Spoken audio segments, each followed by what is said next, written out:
उक्त साधन युक्तेन, जो 4 साधन बताए थे, विवेक, वैराग्य, 6 संपत्ति जिसमें शम, दम, उपरति, तितिक्षा, श्रद्धा और समाधान, तथा चौथा है मुमुक्षा। ये 4 साधन से अगर वो युक्त हो गया, जब एक विलक्षण बात है, पहले हम अधिकारी बने या पहले हम विचार करें?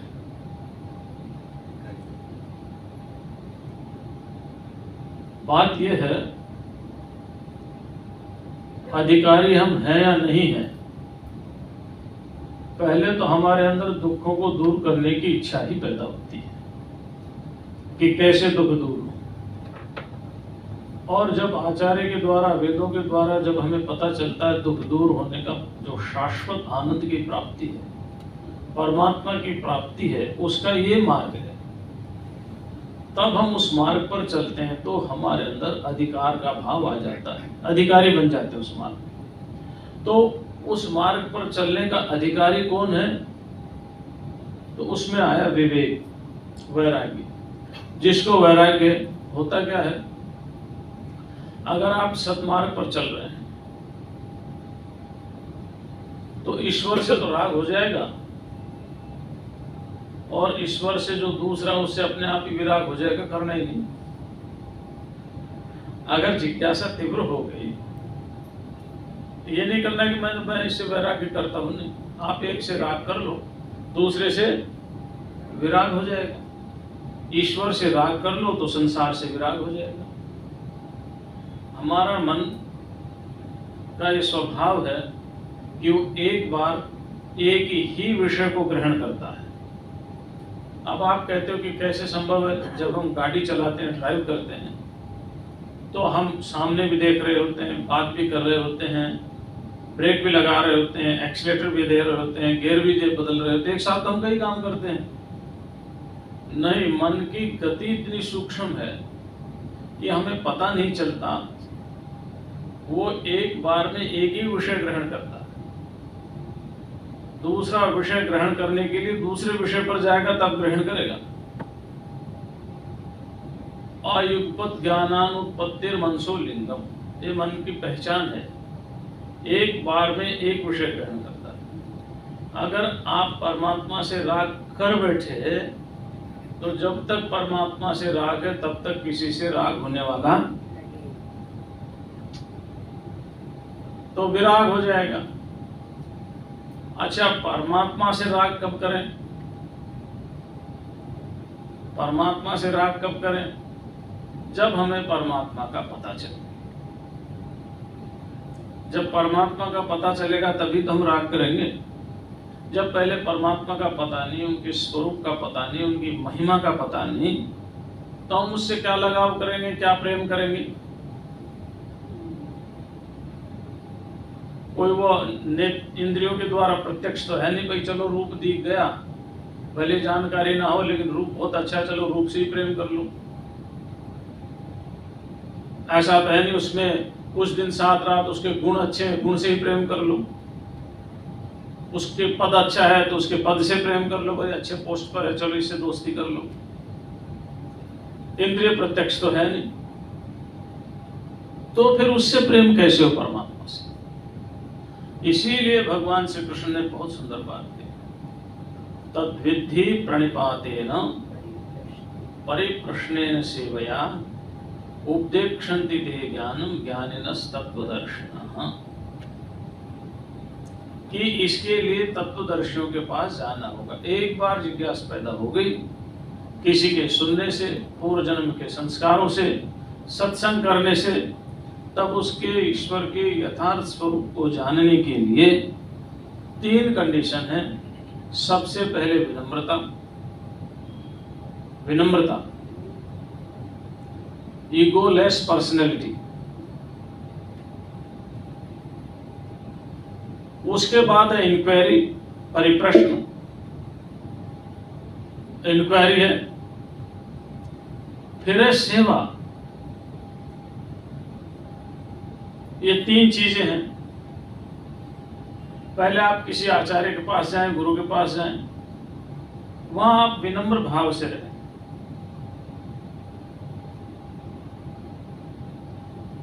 उसके बाद इंक्वायरी करें, परिप्रश्न करें, आप किस लिए आए हैं जानें, पूछें, और इस बात में सेवा करें। सेवा से अंतःकरण शुद्ध होता है, इंक्वायरी से हम ज्ञान तक पहुंचते हैं, विनम्रता से हमारे अंदर अहंकार का नाश होता है। ये तीन चीज आती है। जितना हम विनम्र होते हुए चले जाएंगे उतना ही अहंकार शून्य होते हुए चले जाएंगे। ईश्वर के प्रति, गुरु के प्रति जितना व्यक्ति विनम्र होगा उसका अहंकार उतना ही कम होता चला जाएगा। और बिना गुरु के ज्ञान होता नहीं है। आपने कथाएं सुन रखी हैं कि एक शिष्य को किसी माध्यम से ज्ञान हो गया, सत्यकाम जाबाली को। उनके गुरु हरितद्रुम, उन्होंने कहा तुम्हें ब्रह्म ज्ञान हो गया, तो उन्होंने कहा मेरे को ब्रह्म का ज्ञान इस तरह से हुआ है। पहला उपदेश उन्होंने दिया, दूसरा उसने दिया, तीसरा, मतलब ऐसे उन्होंने पूरा बता दिया। एक पक्षी ने दिया, अग्नि ने दिया, जलचर ने दिया और वृषभ ने दिया। पहला उपदेश वृषभ ने दिया, तो ये सारा बता दिया, तो तुम तो ब्रह्मज्ञानी हो गए। तो सत्यकाम ने कहा नहीं, विद्या तभी सफल होती है जब गुरु मुख से सुनी जाती है। इसलिए आज लैपटॉप पर, यूट्यूब पर तमाम तरह के साधन हैं, उनसे आप इंक्वायरी तो कलेक्ट कर सकते हो। You can collect the information about God, meditation, devotion, भक्ति के बारे में, ध्यान के बारे में, ईश्वर के बारे में, तंत्र मंत्र के बारे में, कुंडलिनी के बारे में, तमाम तरह की इंफॉर्मेशन इकट्ठी कर सकते हो। लेकिन जीवन में वो काम नहीं आता। पद मिल जाएगा, संसार की चीज मिल जाएगी, पद मिल जाएगा, प्रतिष्ठा मिल जाएगी, पैसे मिल जाएंगे, लेकिन जीवन कल्याण नहीं होगा। जीवन कल्याण तभी होगा जब गुरु के मुख से उपदेश को ग्रहण किया जाएगा। आचार्या देव अधिता विद्या साधिष्ठम प्राप्त। जो आचार्य से ग्रहण की हुई विद्या है वही फलवती होती है। अब देखो, एक मंत्र है, मान लो राम एक मंत्र है, ओम नमः शिवाय एक मंत्र है, ओम नमो भगवते वासुदेवाय एक मंत्र है, जो भी है मंत्र है, ये माइक से बोले जा रहे हैं, हर आदमी जानता है। यूट्यूब पर देखो तो भी मिल जाएगा, फेसबुक पर देखो तो भी मिल जाएगा, इंस्टाग्राम पर देखो तो भी मिल जाएगा, मैसेंजर पर देखो तो भी मिल जाएगा, गूगल में सर्च करो तो भी मिल जाएगा। माइक से भी आवाज करके बोलो नमः शिवाय, ओम नमः शिवाय बोलेंगे, बोलो श्री राम जय जय राम।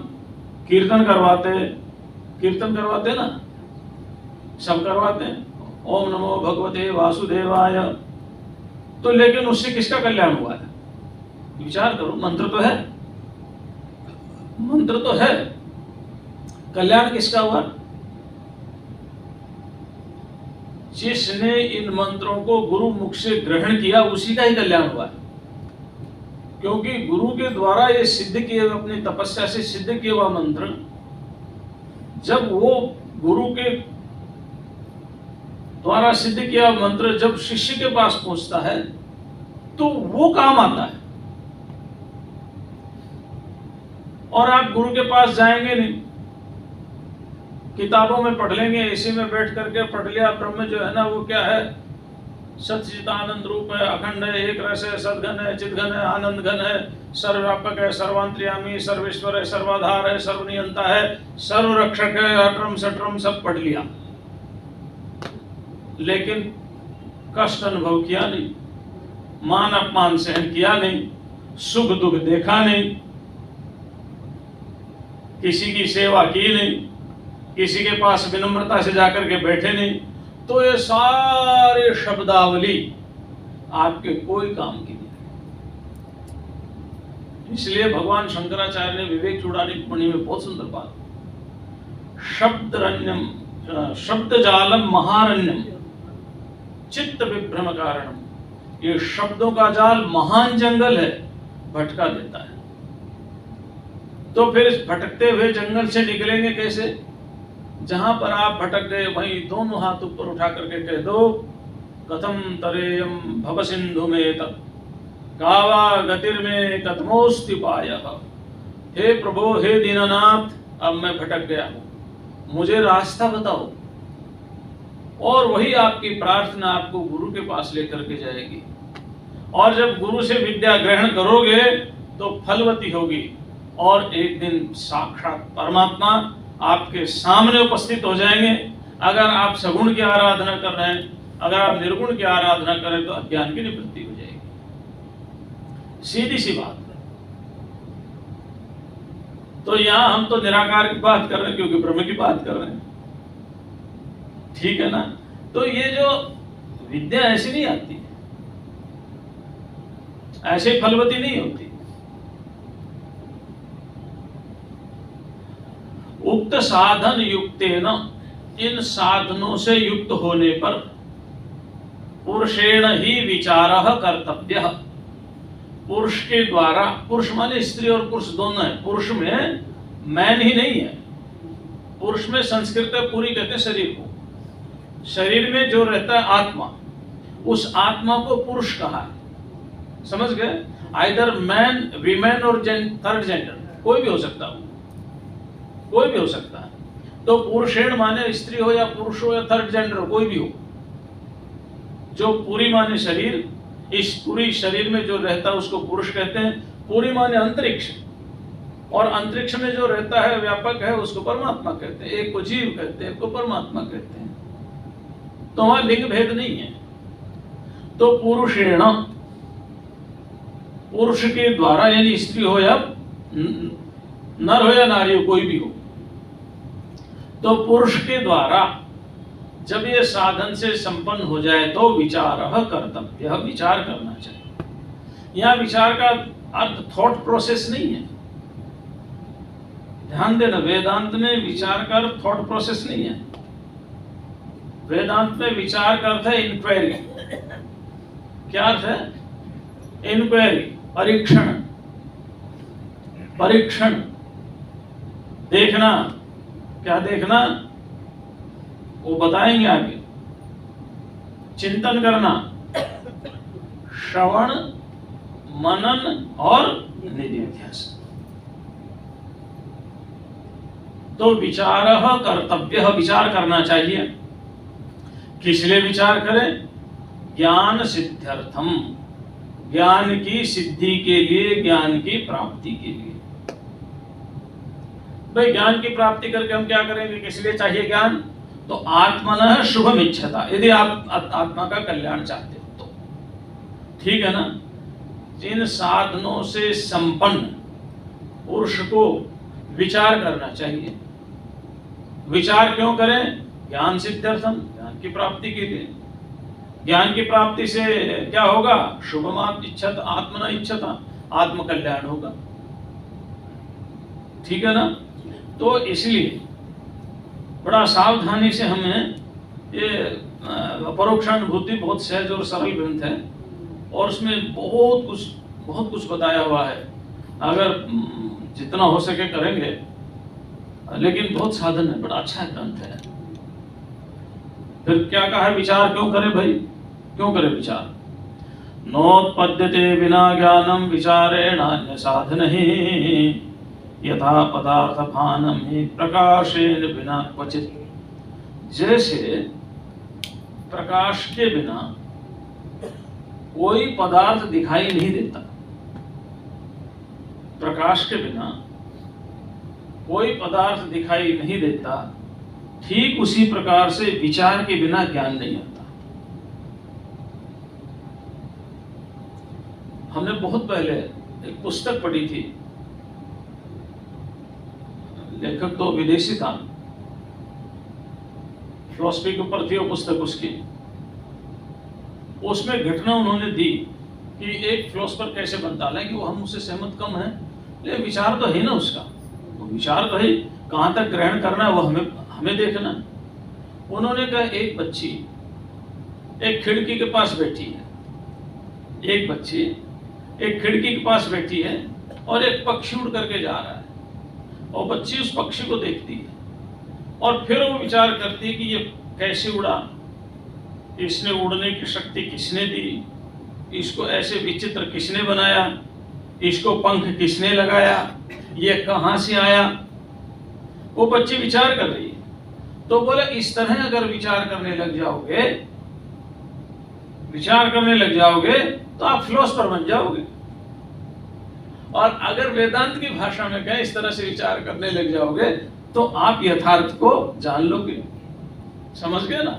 तो जैसे अंधकार के बिना ना प्रकाश के बिना अंधकार में रखी हुई वस्तु दिखाई नहीं देती, ऐसे ही न उत्पद्यते बिना ज्ञानम विचारेण अन्य साधन। विचारेण अन्य साधन ही, विचारेण बिना अन्य विचार के बिना अन्य साधनी दूसरे साधनों से ज्ञानम न उत्पद्यते, ज्ञान उत्पन्न नहीं होता है। कितने साधन कर लो तो फिर महाराज भक्ति योग ये क्या है? ये आपको ज्ञान तक पहुंचाने के साधन, वहां तक ले जाने के साधन है, ज्ञान नहीं होता है। ज्ञान तो विचार से ही होगा, इंक्वायरी से ही होगा।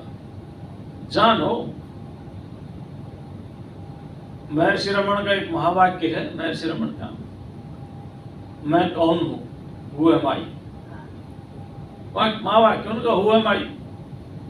वो जब 9th में पढ़ते थे तो उनके मन में विचार आया कि भाई मरता कौन है, देख लेता हूं, मरता कौन है। तो बच्चे तो थे ही, 9th में पढ़ रहे थे, 9th या 8th में पढ़ रहे थे। घर के ऊपर जाके छत पर सो गए और ये देखने लगे मर कौन रहा है। 3 दिन हो गए वहीं लेटे लेटे। अब पूर्व जन्म के उनके संस्कार थे। उन्होंने कहा कि सब मर गए लेकिन मैं बचा हूं, देख रहा हूं। मैं, मेरा शरीर नहीं रहा, मेरे प्राण नहीं रहे, मेरा मन नहीं रहा, मेरा ये नहीं रहा, मैं ये नहीं रहा, मर गए सब। 3 दिन हो गए उनको वहीं लेटे। परेशान परिवार, छत पर कौन ढूंढने जाएगा कि बच्चा छत पर जाके सो रहा है। सब जगह ढूंढ लिया, कहीं नहीं मिले। छत पर गए तो देखा है तो यहीं लेटा हुआ है। अब सब परेशान, लेकिन वो देख रहे हैं कि सब खत्म हो गए लेकिन मैं नहीं हो रहा, सब सो गए मैं नहीं सो रहा, सब मर गए मैं नहीं मर रहा है। तो मैं कौन है? कौन है ये मैं? हु एम आई, मैं कौन है? बस जब ये मैं की खोज होने लगी, हु एम आई, मैं कौन है, तो वो जो रमण थे वो महर्षि रमण हो गए, ब्रह्मज्ञानी हो गए। जो रमण थे वो महर्षि रमण हो गए, ब्रह्मज्ञानी हो गए। इसी का नाम है विचार। इसका क्या नाम है? इसी का नाम विचार है। और ऐसा नहीं बैठ के विचार करने लग जाओ अगर ईश्वर अब आ जाए तो मैं उससे क्या मांगूंगा। भगवान कृष्ण ने सीधी सीधी बात बता दी, आप ईश्वर से क्या मांगोगे? आर्तः जिज्ञासु अर्थार्थी ज्ञानी च भरतर्षभ। अगर मान लो आप बैठे हुए हैं, बहुत प्यास लग रही है, पानी के लिए तड़फ रहे हैं, और भगवान आ जाए, आपको क्या चाहिए? तो हम ये नहीं कहेंगे तू ही आ जा, क्या तू तो नित्य है, तेरे को तो ढूंढ लेंगे, पहले पानी दे। क्या मांगेगा? जो हमारी वासना होगी वही तो मांगेंगे ना। उस समय में पानी की जरूरत है, उस समय में पानी मांगेंगे। तो अर्थार्थी अर्थ की कामना चाहता है। भाई देखो ना, पृथु के पास भगवान आए, क्या मांगा उन्होंने? ध्रुव के पास भगवान आए, क्या मांगा? अर्थ प्रधान था, अर्थ की कामना थी, अर्थ मांग लिया। कोई दुखी है, कोई दुखी है, मान लो उसके पेट में दर्द हो रहा बुरी तरह से, और भगवान आ जाए, भाई मैं आ गया, बोलो क्या मांगोगे? तो ये नहीं कहेगा तो तू बैठ जाए यहाँ, तेरे को मांगेंगे। क्योंकि वो कहेगा भगवान तू तो नित्य है, इटरनल है, तेरे को फिर भी ढूंढ लेंगे, पहले पेट दर्द ठीक करो, है ना। भूखे के पास भगवान चला जाए तो क्या मांगेगा? वो रोटी मांगेगा। तो हम भगवान से क्या है ये भगवान कृष्ण ने कह दिया। एक है आर्त, मतलब दुखिया, दुखी, दुख को दूर करने की मांगता है। एक है अर्थार्थी, संसार के पदार्थों की कामना करने वाला, वो संसार के पदार्थों को मांगता है। एक है जिज्ञासु, जानना चाहता है, और एक है ज्ञानी, वो हो गया, समझ गया।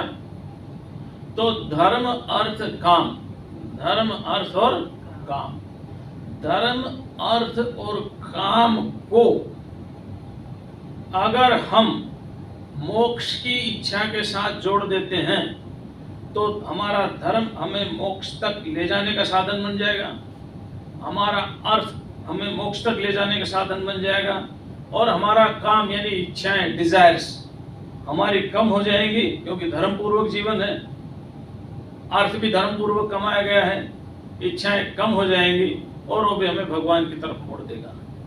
तो एक चीज से एक चीज के संभालने से तीनों चीज समझ जाती है।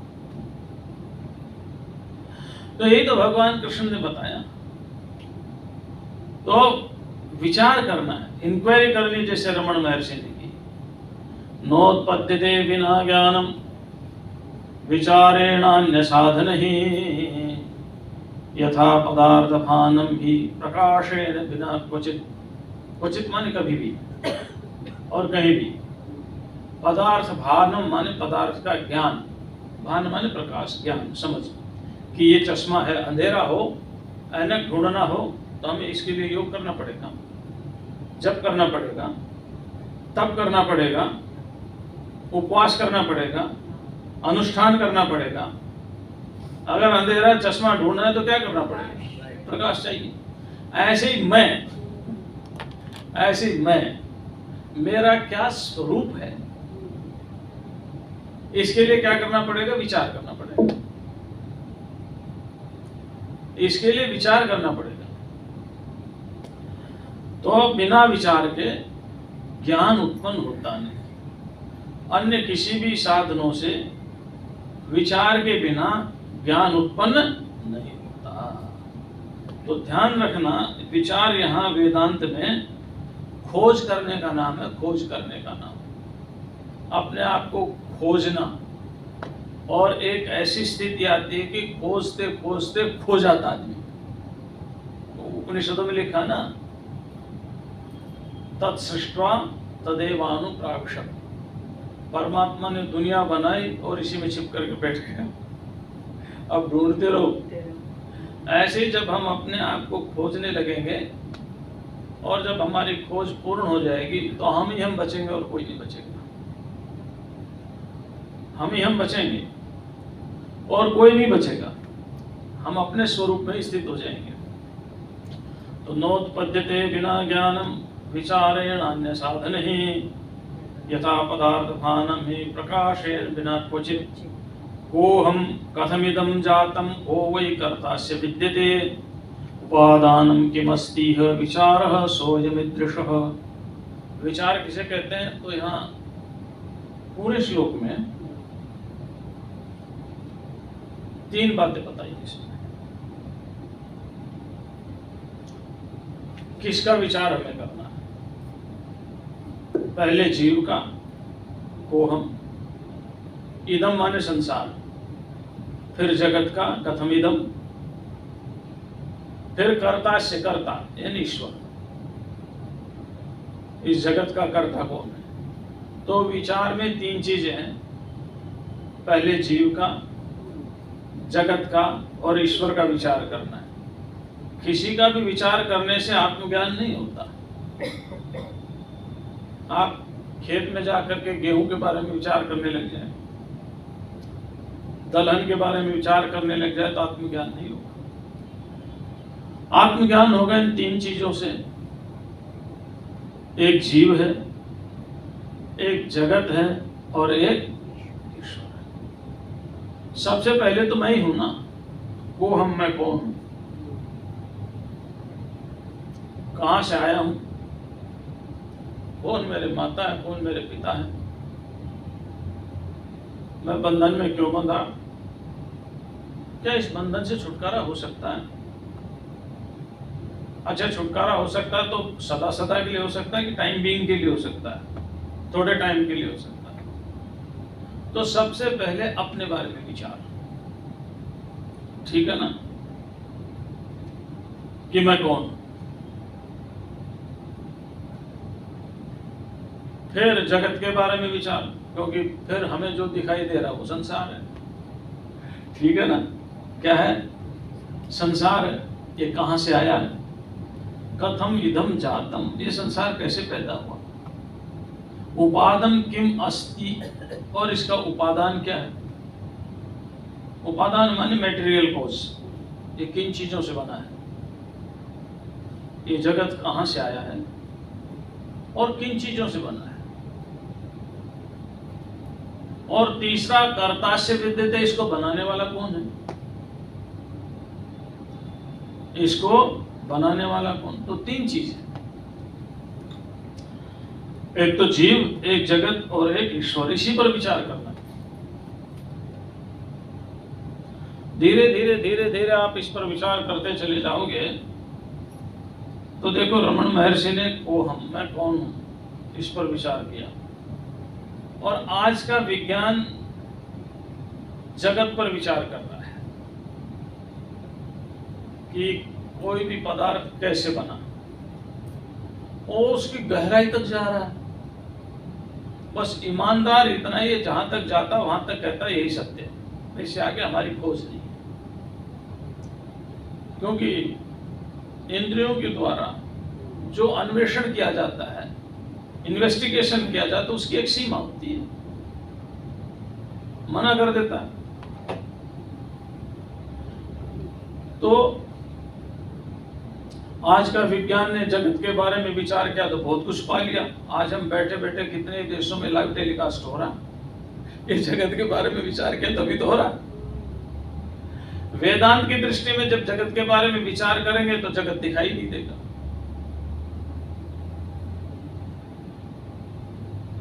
और फिर इसको बनाने वाला कौन? इतने सारे जगत को बनाया किसने? ब्रह्मसूत्र में एक सूत्र है, चौथा सूत्र है,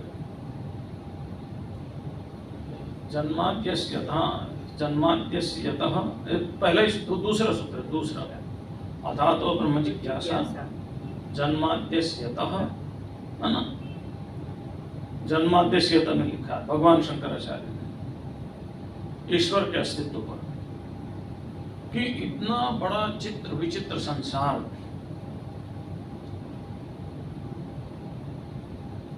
बिना किसी कर्ता के बन नहीं सकता। तीसरा, शास्त्रीयोनित्व,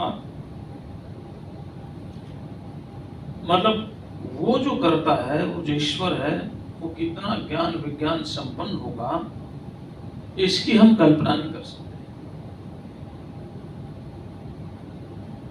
हमारी एक आंख की संरचना इतनी विलक्षण है कि उसको समझना मुश्किल है। एक तो हमारी आंख है, एक उनकी भी आंख है, जो हमारी आंख में हजारों हजारों बैठे हुए इतनी ही दूरी में। उनको कैसे बनाया होगा? चींटी को पेट कहां से दिया, आंख कहां से दी, नाक कहां से दी, इतनी सी तो है ही। और जो चींटी से भी छोटी जीव है उनमें भी है। आप ये समझो कि हमारे शरीर का अगर एक सेल लिया जाए, एक सेल, वो सेल पूरे ब्रह्मांड का प्रतिनिधि करता है, यानी जो उस सेल में है वही पूरे ब्रह्मांड में है। तो इतना विलक्षण जगत क्या बिना किसी सर्वज्ञ के बनाया जा सकता है? क्या बिना किसी कर्ता के जगत पैदा हो सकता है? तो सबसे पहले तो मैं पर विचार है, हुआ मैं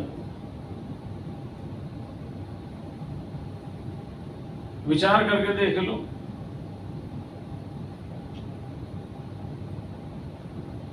भगवान शंकराचार्य ने तो बहुत विचार किया, विवेक चूड़ामणि में भी किया, यहाँ भी कर रहे हैं। तो को हम, मैं कौन हूं, इदम कथम जातम, ये संसार कैसे पैदा हुआ, कर्तास्य विद्यते कह, इसका कर्ता कौन है, उपादानम किम, उस कर्ता ने किस चीज से जगत को बनाया, इसका उपादान क्या है, विचारः सोऽयम् ईदृशः, ईदृश मान इस प्रकार जो है, इसका नाम विचार है। तो पहले मैं के बारे में बात कर रहे हैं। नाहं भूतगणो देहो, नाहं भूतगणो देहो है, दहो लिख दिया इसमें ना, वो आपके में देहो लिखा होगा, हाँ इसमें दहो लिख दिया। नाहं भूतगणो देहो नाहं चाक्षगणस्तथा एतद् लक्षणः कश्चित् विचारः सोऽयम् ईदृशः। कहते मैं भूतगण नहीं हूं, गण माने समूह, भूतों का समूह नहीं। कितने भूत हैं, 5, पृथ्वी, जल, अग्नि, वायु और आकाश, ये 5 भूत हैं। और प्रत्येक के शरीर में 5-5 भूत हैं। कोई एक भूत से परेशान हो जाता है, यहाँ 5 भूत लिए बैठे हैं। तो क्या मैं भूत गण हूं, यानी भूतों का समूह हूं, विचार करना है। क्या मैं भूतों का समूह हूं? अच्छा, इसके लिए आचार्य शंकर ने एक पुस्तक और रचना की है, उसका नाम है दृश्य विवेक। क्या नाम है? दृश्य विवेक। उसमें कहा है जो कुछ भी दिखाई देता है वो मैं नहीं, जिसका भी मुझे अनुभव हो रहा है वो मैं नहीं हूं, जिसका भी मुझे ज्ञान प्राप्त हो रहा है वो, जैसे ये है, इसको मैं देख रहा हूं ये मैं नहीं हूं, पुस्तक को मैं देख रहा हूं ये पुस्तक है, पुस्तक को मैं देख रहा हूं तो पुस्तक भी मैं नहीं हूं, कुर्सी को मैं देख रहा हूं कुर्सी भी मैं नहीं हूं, मैं और हूं ये और है। इसी तरह मैं अपने शरीर को देख रहा हूं तो मैं नहीं हूं, मैं शब्द को जान रहा हूं शब्द में नहीं हूं, मैं रस को जान रहा हूं तो रस में नहीं हूं, मन को जान रहा हूं तो मन में नहीं हूं, बुद्धि को जान रहा हूं तो बुद्धि भी मैं, तो मैं कौन? फिर मैं कौन? अथवा दूसरी भाषा में जो वहां कहा हुआ कहा है कि जो जो मेरा है वह मैं नहीं हूं। क्या कहा है? जो जो मेरा है वो, जैसे ऐनक मेरा है, इसका मतलब मैं अलग हूं, ऐनक अलग है, ऐनक मैं नहीं हूं। ये पुस्तक मेरी है, पुस्तक अलग है और मैं, हाँ। अच्छा, ये शरीर मेरा है, इसका मतलब मैं अलग हूं और शरीर, मेरे प्राण, मेरा मन, मेरी बुद्धि, मेरी इंद्रिया, मेरा हाथ, मेरा पैर, मेरा सिर, मेरा ये, जो जो मेरा है वो सब मैं नहीं। कई बार उल्टी भ्रांति भी हो जाती है। क्या कहता, आज मर गया मैं, क्यों? मेरे शरीर में दर्द हो रहा है, तो शरीर को मैं मान लेता है, कभी बुद्धि को मैं मान लेता, कभी मन को मैं मान लेता है। तो अज्ञान के कारण, इनमें आसक्त होने के कारण, जैसे सांख्य दर्शन में एक बहुत प्यारा उदाहरण दिया है।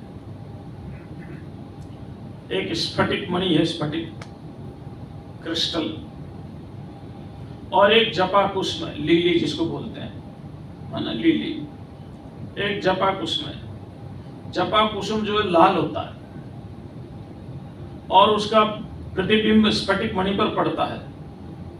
स्फटिक मणि एकदम श्वेत सफेद होती है, लेकिन जपाक उसके कारण उसके प्रतिबिंब से वो लाल हो जाती है। क्या हो जाती है? लाल। फिर कोई दूसरा आकर कहेगा, अरे कितना लाल ये स्फटिक है। जैसे मेरा देखो ना, ये स्फटिक आपको लाल दिखाई दे रही होगी, स्फटिक देख लो मेरे कुर्ते पर, ये स्फटिक आपको लाल दिखाई दे रही होगी, दूर क्या जाना, ये यहीं देख लो, है ना, ये स्फटिक है, ये लाल है। तो स्फटिक भी लाल दिखाई दे रही, तो क्या सोच रहे हैं भाई इस लाल कलर का स्फटिक पहन रखा है, लेकिन जपा कुसुम को हटा दो, स्फटिक अपने रूप में हो जाती है। तो अध्यार हो गया। ऐसे ही शरीर के साथ रहते रहते रहते रहते रहते रहते ऐसा लगने लग गया कि मैं ही शरीर हूं। यह विपरीत ज्ञान हो गया। अब इस विपरीत ज्ञान की निवृत्ति होगी विचार से। जब आप विचार करोगे तो धीरे धीरे धीरे धीरे ये ज्ञान आपका हटेगा। तो सबसे पहले मैं पर विचार किया कि ना हम भूत गण, मैं भूतों का गण नहीं हूं। जैसे शिव जी के गण कौन है? भूत। शिव जी के बहुत गण है। देखो खाली भूत ही नहीं है, मनमथ भी एक गण है शिव जी के, और भी कई तरह के गण है। शिव जी के गणों के अनेक नाम हैं। एक गणों के एक समूह का नाम भूत है, ठीक है ना। शिव जी के गणों के कई समूह हैं, उनमें एक समूह का नाम भूत है। अच्छा, ये देवता भी शिव जी के ही गण हैं। एक समूह का नाम भूत है तो एक समूह का नाम देवता भी है। विष्णु है, ब्रह्मा है, इंद्र है, कुबेर है, यम है, वरुण है, ये भी शिव जी के ही गण हैं। लेकिन हमने भूत को तो पकड़ लिया बाकी को छोड़ दिया। ये सब भी शिव जी, यानी शिव जी के गणों के कुछ समूह हैं। उन समूह में एक समूह का नाम भूत है तो एक समूह का नाम देव भी है। हरिस्ते साहस्रम कमल बलिमाधाय पदयोर यदेको ने तस्मिन् निजमुदहरन् नेत्र कमलम ततो भक्ति श्रद्धा भर गुरु गृणध्यान गिरिशयत्। ततो भक्ति, तो विष्णु ने उपासना की भगवान की, तो उनको सुदर्शन चक्र दे दिया ना। हाँ, तो ये भी एक समूह है। इंद्र ने उपासना की, कुबेर ने उपासना की, सबने तो उपासना की, लक्ष्मी ने उपासना की। कोई ऐसा नहीं जिसने शिव जी की उपासना न की। लेकिन हमने भूत याद है शिव जी के और ये भूल गए। तो जो भूत गण है वो एक योनि विशेष है।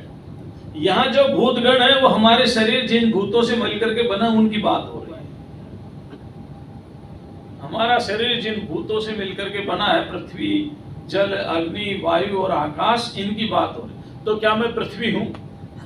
विचार करो, क्या मैं पृथ्वी हूं? क्या मैं जल हूं? क्या मैं अग्नि हूं? क्या मैं वायु हूं? क्या मैं आकाश हूं? तो देह तो इसी से ही बना है। तो इसका मतलब ना मैं जल, ना पृथ्वी, ना अग्नि, ना आकाश, ना वायु, ना कुछ नहीं। तो ये शरीर भी मैं नहीं। समझ गए? जब ये मैं नहीं तो ये शरीर इन्हीं से बना था, ये भी मैं नहीं। घड़ा मिट्टी से बनता है तो घड़ा मिट्टी ही और कुछ नहीं है। देह पंच महाभूतों से बना है तो पंच महाभूति और कुछ नहीं है, मैं तो हूं नहीं है। तो ये विचार की प्रक्रिया है। इस तरह से विचार किया जाता है कि ये मैं नहीं हूं। ना हम भूत गणः, पंच महाभूत मैं नहीं हूं जिससे शरीर बना है। इसका अर्थ ये स्थूल शरीर जो दिखाई दे रहा है, ये दिखाई देने वाला स्थूल शरीर मैं नहीं। ना हम चाक्षगणः, अक्षगण मानी इंद्रियां, इंद्रियां भी मैं, 5 ज्ञानेंद्रियां, 5 कर्मेंद्रियां और 1 मन, है ना। क्यों? ये भी विकार है, ये भी पैदा हुए हैं। और जो जो पैदा होता है वह नष्ट हो जाता है। यद् यद् जन्यम तत्तत् नश्यम, नाश हो जाता है उसका, नष्टम, नाश हो जाता है। तो इंद्रियां पैदा हुई हैं, भूतगण भी पैदा हुए हैं, ये सब पैदा हुए हैं, ये तो मैं नहीं हूं। क्या नेत्र में हूं? क्या श्रोत्र में हूं? क्या नासिका हूं मैं? क्या जीवा हूं मैं? क्या रसना हूं? क्या हूं मैं? कुछ भी नहीं। मैं तो इनका दृष्टा हूं, इनका साक्षी हूं, इनका जानने वाला हूं। ये अलग है, मैं अलग हूं। क्या जिसके आंख नहीं होती वो जीता नहीं? क्या जो बहरा है वो जीता नहीं? क्या जो गूंगा है वो जीता नहीं? क्या जो लंगड़ा है वो जीता नहीं है? सारा व्यवहार तो होता है। इसका मतलब आंख वो नहीं था, कान वो नहीं था, ये तो इंद्रियां मिली है, भगवान ने दी है, व्यवहार के लिए दी है। और जीव को समझना चाहिए कि ये मुझे व्यवहार के लिए मिली है, ये मैं नहीं हूं, मैं इनसे अलग हूं, मैं इनसे विलक्षण हूं। तो उपनिषद में क्या कहा? श्रोत्रस्य श्रोत्रम, चक्षुश्चक्षुः, प्राणस्य प्राणः, मनसो मनः। जो मन का भी मन है, यानी जिसकी शक्ति को लेकर के मन मनन का कर्म करता है, जिसकी शक्ति को लेकर के नेत्र देखने का काम करते हैं, जिसकी शक्ति को लेकर के कान सुनने का काम करते हैं, वो इनसे अलग है। वो ये नहीं है, वो इनसे अलग है। तो वह मैं हूं, मैं ना भूतगण हूं यानी पंचमहाभूत हूं, ना मैं इंद्रिय हूं। एतद् विलक्षणः कश्चित् विचारः सोऽयम् ईदृशः। आहा, एतद् विलक्षण, इनसे मैं अलग हूं। पंच महाभूतों से मैं अलग हूं, इंद्रियों से भी मैं अलग हूं। ये जो इस तरह का खोज है, इस तरह का जो चिंतन है, इस तरह की जो इंक्वायरी है, उसका नाम विचार है, उसका नाम है विचार। तो अपने बारे में हो गया। अब जगत के बारे में देखते हैं क्या कहा है। अज्ञान प्रभवम सर्वं ज्ञानेन प्रविलीयते, संकल्पो विविधः कर्ता विचार सोऽयमीदृशः। अज्ञान प्रभवम सर्वम, ये सारा का सारा प्रपंच अज्ञान प्रभव है, यानी अज्ञान से पैदा हुआ है। अच्छा, अज्ञान में जो समष्टि अज्ञान है उसी को माया कहते हैं, समष्टि अज्ञान को ही माया कहते हैं। व्यष्टि को अज्ञान बोल देते हैं। मायाम तो प्रकृतिम विद्धि मायिनम तो महेश्वरम, माया प्रकृति को कहते हैं, माया भी महेश्वर को कहते हैं, जिससे सारा जगत फैल गया। तो अज्ञान प्रभवम माने प्रधान से, अज्ञान से, प्रकृति से, माया से, एक ही नाम है, एक ही बात है। ये सारा का सारा संसार पैदा हो गया। ज्ञानेन प्रविलीयते, ज्ञान होने पर लीन हो जाता है। जैसे मान लो एक आदमी सो रहा है, उसने सपना लिया, सपने में उसने क्या क्या नहीं देखा है ना, रेल देखी, यात्रा की, हरिद्वार गया, ऋषिकेश गया, दिल्ली गया, कलकत्ता गया, बंबई गया, बड़ी बड़ी बिल्डिंगें देखी। और कहाँ था वो? टूटी चारपाई पर सो रहा था। उसकी चारपाई पर हाथी देखा, उसने घोड़े भी देखे, ना हाथी आ सकता ना घोड़ा आ सकता, पूरा शहर तो आएगा कहाँ से। लेकिन स्वप्न के समय सारे पदार्थ हमें दिखाई दे रहे थे, जागने पर कहाँ गए? ना हाथी है, ना घोड़ा है, ना मकान है, ना बिल्डिंग है, ना गंगा नदी है, ना यमुना, ना दिल्ली है, ना हरिद्वार है, कहाँ गए? न बॉम्बे है। चूंकि बोध हो गया, जाग गए, तो सारे विलीन हो गए। ऐसे जब ज्ञान हो जाएगा, ये सारे विलीन हो जाएंगे।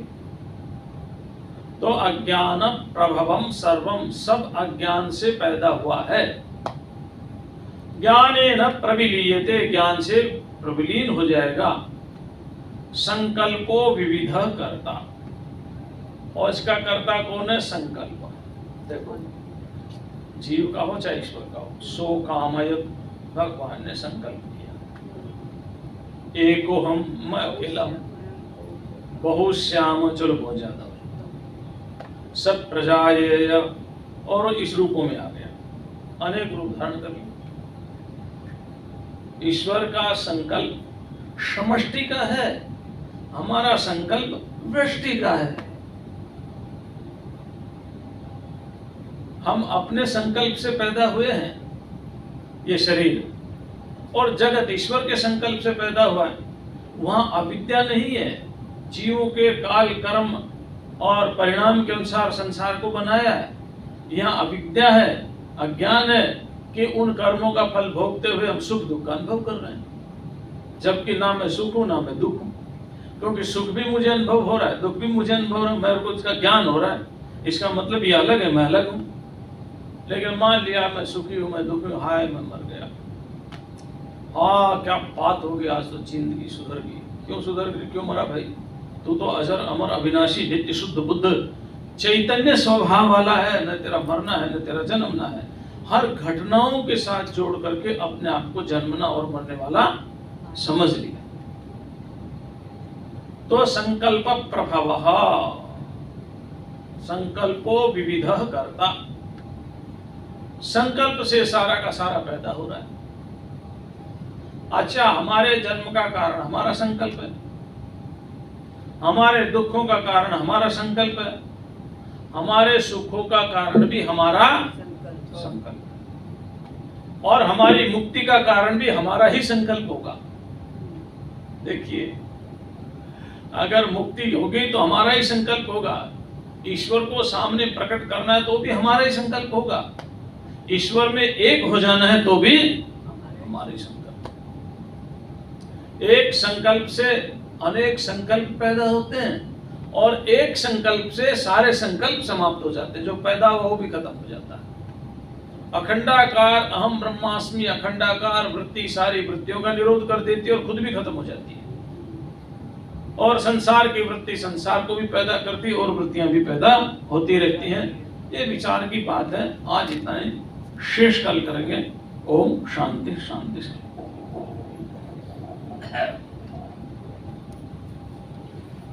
ओम। मुझे महाराज जी की पुनीत चरणों वंदन।